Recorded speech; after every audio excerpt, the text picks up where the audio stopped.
12 બેઠકો બિનહરીફ થઈ છે.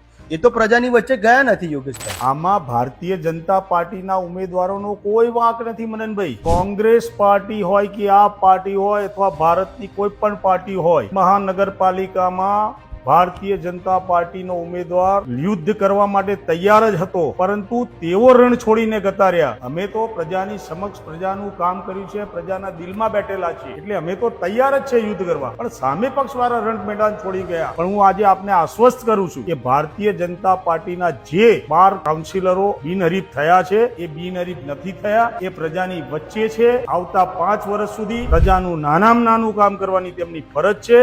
ભલે પક્ષોએ કોંગ્રેસ પક્ષે કે અપક્ષે પોતાની ફરજ ના નિભાવી, પણ ભારતીય જનતા પાર્ટીનો કાઉન્સિલર પોતાની ફરજ ચોક્કસ નિભાવશે.